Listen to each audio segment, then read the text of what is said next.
అప్పుడప్పుడు సందర్భాలు వస్తాయి.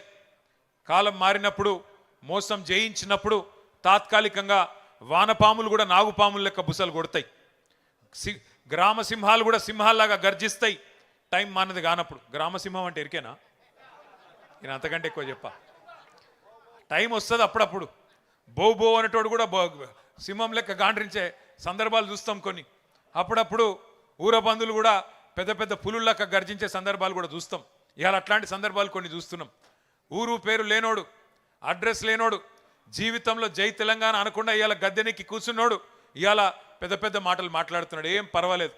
ప్రజలను మోసం చేసి 420 హామీలు ఇచ్చి 6 గ్యారంటీలని నమ్మబలికి అడ్డదారిలో ఓట్లు వేయించుకున్న అడ్డగాడిదలు కూడా ఇవాళ పెద్ద పెద్ద మాటలు మాట్లాడుతున్నారు.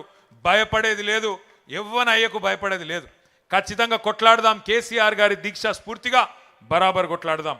కానీ గుర్తు చేసుకుందాం, తెలంగాణ కోసం ఒక కేసీఆర్ గారే కాదు, మొదటి నుంచి 1948 నుంచి 52 నుంచి త్యాగాలు చేసిన వాళ్ళందరినీ కూడా ఒక్కసారి తిరిగి మననం చేసుకుందాం.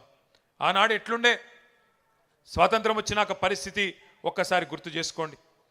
1952లోనే విశాలాంధ్ర వద్దు, నాన్ ముల్కీ గో బ్యాక్ అంటూ ఆనాడు ఒక రక్తసిక్త తిరుగుబాటుకు నాయకత్వం వహించిన వారు తెలంగాణ విద్యార్థులు.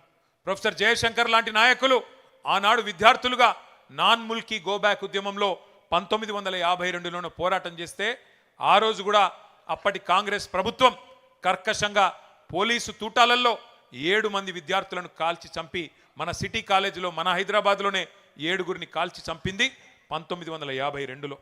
అట్లాగే ఆ యువ కిషోరాలను కాల్చి చంపడమే కాకుండా 1952లోనే కిరాతకాన్ని ప్రదర్శించడమే కాకుండా 1956లో ఇష్టం లేని బలవంత పెళ్లి, తెలంగాణకు ఆంధ్రను బలవంతంగా కలిపిందే దుర్మార్గమైన కాంగ్రెస్ పార్టీ. ఆ రోజు నుంచి 1952 నుంచి మొదలు పెడితే 2025 వరకు కాంగ్రెస్ మొదటి నుంచి తెలంగాణకు మొదటి శత్రు, మొట్టమొదటి విలన్, తొలి విలన్ ఎవడంటే కాంగ్రెస్ పార్టీయే. 56లో ఇష్టం లేని బలవంతం పెళ్లి చేసింది కాంగ్రెసే. 68 నుంచి 71 వరకు ఉద్యమం ఎగిసి పడితే 370 మంది పిల్లల్ని పిట్టల్లాగా మళ్ళొక్కసారి కాల్చి చంపింది కాంగ్రెసే.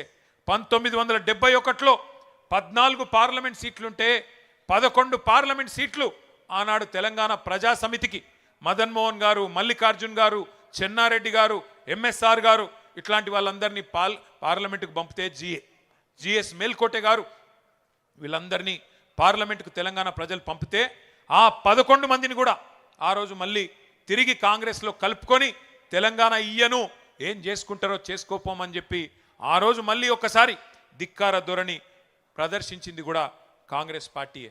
అందుకే ఆనాటి నుంచి ఈనాటి వరకు 78 ఏళ్ళ మన చరిత్రలో స్వాతంత్రం వచ్చిన తర్వాత మొదటి నుంచి ఈ రోజు వరకు విలన్ పాత్ర పోషిస్తున్నది కాంగ్రెస్ పార్టీనే.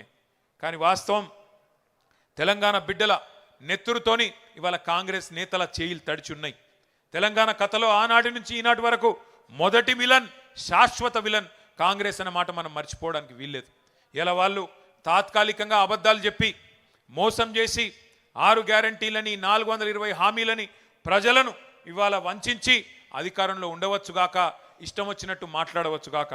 కానీ చరిత్రలోకి తొంగి చూస్తే కాంగ్రెస్ ద్రోహం అందరికీ కూడా గుర్తుకొస్తుంది.